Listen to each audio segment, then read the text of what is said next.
बांग्लादेश के हैकर्स ने जी मीडिया का मजाक नहीं बनाया। हमारे देश में साइबर सुरक्षा की पोल खोल कर रख दी है और हमारा मजाक बन रहा है। ভারতের বিরুদ্ধে বাংলাদেশের অভ্যন্তরীণ জয় তো আমরা 5 আগস্টেই পেয়ে গিয়েছি। এবার ভারতকে দেশের বাইরেও হারিয়ে দিল বাংলাদেশ। কথায় কথায় বাংলাদেশকে দখল করে নিজেদের একটি অঙ্গরাজ্যে পরিণত করে ফেলার হুমকি দেওয়া ভারতের সরকারি বেসরকারি ওয়েবসাইট সহ প্রায় ডজনখানেকেরও বেশি ওয়েবসাইট হ্যাক করে ফেলে বাংলাদেশের সাইবার আর্মি। বাংলাদেশ যখন ভারতের সৃষ্ট বন্যার মোকাবেলা করছে, ঠিক তখনই ভারতের প্রথম সারির একটি গণমাধ্যম জি নিউজ বাংলাদেশের বন্যা কবলিত এলাকাকে নিয়ে ব্যঙ্গাত্মক খবর প্রচার করে। বাংলাদেশের অবস্থাকে নিয়ে ব্যঙ্গ করে তারা দাবি করে পানিতে হাবুডুবু খাওয়া বাংলাদেশ ভারতকে অনুরোধ করছে পানি না ছাড়তে। তাদের এমন খবরের ফলেই পরিষ্কার হয়ে যায় ভারত এই পানি ইচ্ছা করেই ছেড়েছে বাংলাদেশকে প্লাবিত করতে। কিন্তু জবাবে বাংলাদেশের সাইবার আর্মি ভারতকে এমন অপমান করে যা তারা আগামী কয়েক বছরেও ভুলতে পারবে না। বাংলাদেশের সাইবার আর্মির হাত থেকে 12 ঘন্টা পর্যন্ত ভারত তাদের ওয়েবসাইট পুনরুদ্ধার করতে পারেনি। ভারতীয় মিডিয়া বাংলাদেশের সাইবার আর্মির শক্তি নিয়ে কি বলছে আসুন তা দেখি। पहले कई सरकारी संस्थाओं की वेबसाइट हैक हो चुकी हैं और अब देश के एक बड़े मीडिया हाउस का मजाक बन गया है। बांग्लादेश के हैकर्स ने जी मीडिया का मजाक नहीं बनाया। हमारे देश में साइबर सुरक्षा की पोल खोल कर रख दी है और हमारा मजाक बन रहा है। जी मीडिया के साथ बांग्लादेश के हैकर्स ने क्या किया है, पहले तस्वीर आप देखिए।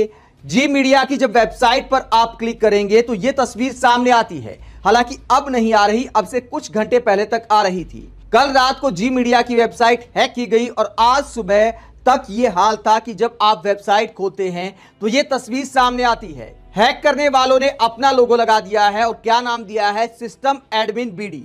और आगे इसमें क्या लिखा है, hack by system admin BD. BD मतलब बांग्लादेश।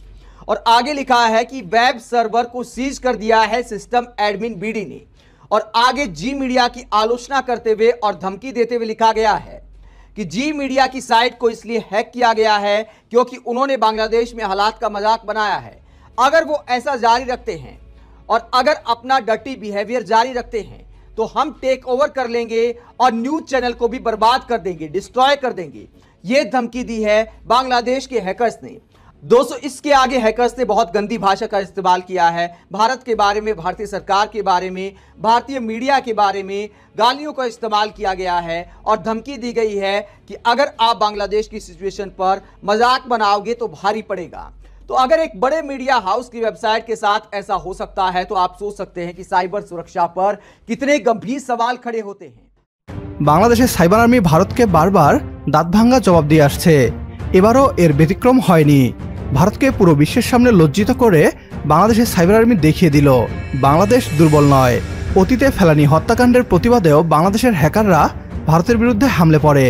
একাধিক টেলিভিশন চ্যানেল এবং ওয়েবসাইট বাংলাদেশের হ্যাকাররা দখল করে নেয়। বরাবরই ভারত বাংলাদেশের বিরুদ্ধে সাইবার যুদ্ধে বাংলাদেশের হ্যাকারদের হাতে নাকানি চুবানি খেয়ে এসেছে। অথচ ভারতীয়রা হুমকি দেয় আমাদের দেশকে দখল করে নেয়ার। বাংলাদেশ সেনাবাহিনীর পাশাপাশি বাংলাদেশের সাইবার আর্মি সমগ্র বিশ্বে বাংলাদেশকে নতুনভাবে পরিচিত করছে। বাংলাদেশ মানে তৃতীয় বিশ্বের দরিদ্র কোনো দেশ নয়, বরং উন্নয়নশীল এবং প্রতিভাবান একটি দেশ। ভারতের মতো তথাকথিত সুপার পাওয়ার দেশও বাংলাদেশের সাইবার হামলাকে ভয় পায়।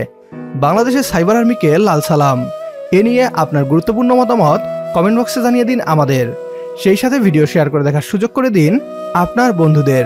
পরবর্তী ভিডিও দেখার আমন্ত্রণ জানিয়ে বিদায় নিচ্ছি আজ। আল্লাহ হাফেজ।